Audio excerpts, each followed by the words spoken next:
The Sultanate of Women was the nearly 130-year period during the 16th and 17th centuries when the women of the imperial harem of the Ottoman Empire exerted extraordinary political influence over state matters and over the Ottoman Sultan. Starting from the reign of Sulayman the Magnificent, many of the sultans during this time were minors, and it was their mothers, the Valide sultans, or their wives, the Haseki sultans, who effectively ruled the empire. Most of these women were of slave origin, which was often the case in general for consorts of Ottoman sultans. Early years. The period commonly known as the Sultanate of Women was novel for the Ottoman Empire, but not without precedent.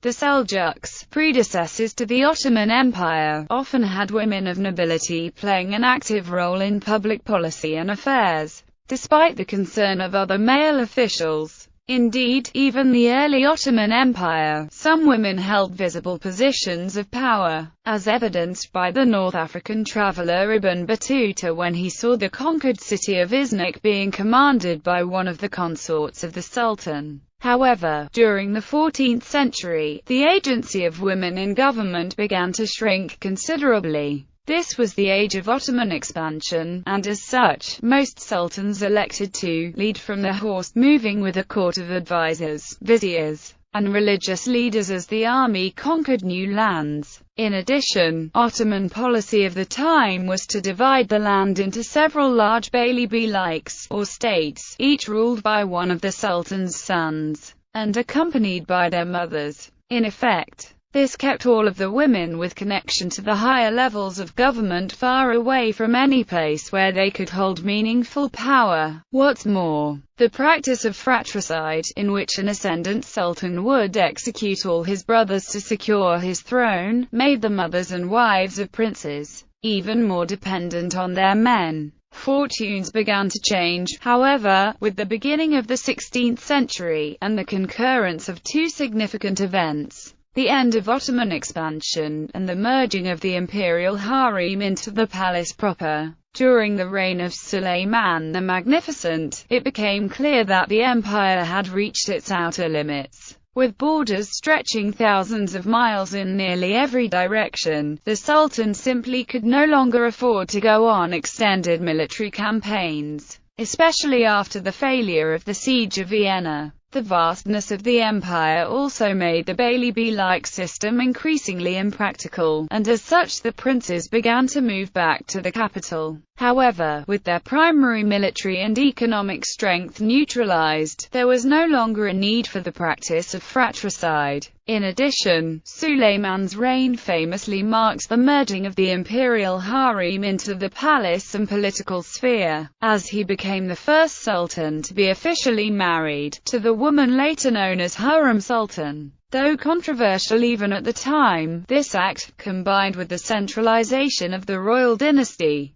brought the women of the harem closer to real power than they had ever been. As the royal princes lost power from the loss of their governance, their wives and mothers gained significantly, using their prince's status and connections to influence court and royal decisions. In the late 16th century, Murat III even moved his personal residence from the palace, where he had previously been surrounded by exclusively male servants and courtiers, to the harem itself. Thus, by the turn of the 1600s, the wife and mother of the Sultan became two of the most prominent and influential positions in government, in practice if not in law. Political significance. By the first half of the 17th century, 6 sultans had reigned, each of whom was either a child or incompetent. As such, the queen mothers ruled virtually unopposed, both during their sons' rule, and during interregnum. However, such radical prominence was not easily accepted by all. Even with a direct connection to the Sultan, the Queen Mother often faced opposition from his viziers, as well as the danger of public opinion. Where their male predecessors had won favor with the public through military conquest and charisma, female leaders had to rely on royal ceremonies and the construction of monuments and public works.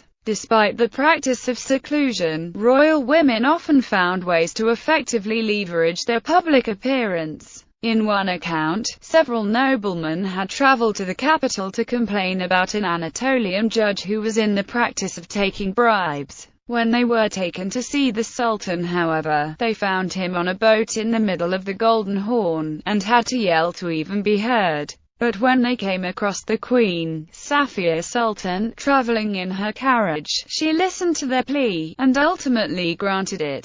Other queens, such as Turhan Sultan, contributed to the empire's defense, spending large amounts of money on the reconstruction and fortification of key military strongholds. Some even symbolically participated in warfare as well. When her son Murad-Evi returned from a successful military campaign, she had a royal procession arranged to retrace his warpath and share in the glory of his victory. Weddings were also a common cause for celebration, and an opportunity for royal women to promote charity while displaying their wealth and power. At one wedding, as the daughter of Murad III was about to be wed to a prominent admiral, she had newly minted coins given out to all the onlookers, some making off with whole skirtfuls of wealth, and the death of a royal wife or queen mother could be even more extravagant. In one instance, the death of Queen Mother Hurrem Sultan brought throngs of mourners out to the streets, including the Sultan himself, who was traditionally supposed to seclude himself in the palace during the funeral of a family member. Once again, during the ceremony, coins and food were distributed to the attendees, to pay tribute to the Queen's generous and caring nature. And ultimately, the most long-lasting accomplishments of many Queen Sultans were their large public works projects, often constructed as mosques, schools, or monuments. The construction and maintenance of these projects provided crucial economic circulation during a time otherwise marked by economic stagnation and corruption, while additionally leaving a powerful and long-lasting symbol of the Sultanate's power and benevolence. While the creation of public works had always been an obligation of the Sultanate, sultanas such as Sulayman's mother and wife undertook projects that were larger and more lavish than any woman before them, and most men as well. Role of Hurrem Sultan. Breaking with 2 centuries of Ottoman tradition, a former concubine became the legal wife of Sultan Sulayman the Magnificent, much to the astonishment of observers in the palace and in the empire. It made Sulayman the first emperor to have a wed wife since Orhan Ghazi, and strengthened Hurrem Sultan's high position in the palace. She quickly came to the attention of her master, and attracted the jealousy of her rivals.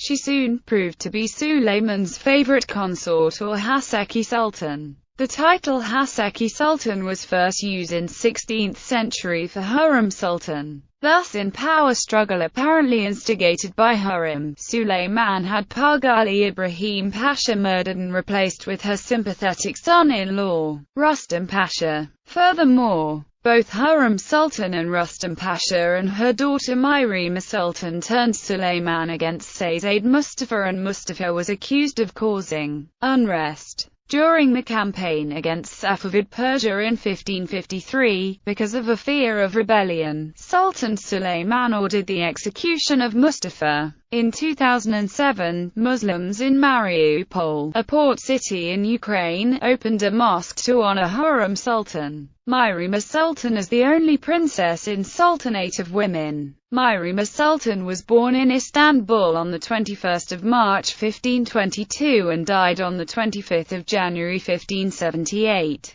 Myrima traveled throughout the Ottoman Empire with her father as he surveyed the lands and conquered new ones. In Constantinople on the 26th of November 1539, at the age of 17, Myrima Sultan married Rustam Pasha, the Grand Vizier under Sulayman. She was not only princess but functioned as Valida Sultan to her younger brother Selim II. In Ottoman Empire, the Valida Sultan traditional had access to considerable economic resources and often funded major architectural projects. Her most famous foundation are the 2 Istanbul mosque complexes that bear her name. The most famous mosque of Constantinople is Myrima Sultan Mosque. Historians say that Hurrem Sultan well trained her daughter Myrima Sultan. Myrima Sultan remained valid as Sultan from 1566 until 1574 and co-valid as Sultan from 1574 until her death in 1578. Reactions. Although it was a time of unprecedented power for royal women, they were not without significant opposition. Though openly opposing the Queen Sultan was out of the question, many politicians and political advisers published treatises decrying the perceived corruption of government, calling for reform that demanded women not interfere in the affairs of government and sovereignty. To foreign ambassadors and emissaries, however, many were more direct. On one occasion, when a Venetian ambassador tried to send a letter to the Queen Sultan through the Grand Vizier, the Vizier refused to transmit the letter, claiming that the Queen Mother was nothing more than a slave, and held no power of her own. Of course, such passionate denial implies that in fact, the Queen Mother held a great deal of authority which the Vizier resented. And in point of fact, many foreign ambassadors at the time reported to their own countries that if one wanted to do business with the Ottoman Empire, they ought to go to the Sultan's mother before any other. Powerful sultanas during the period: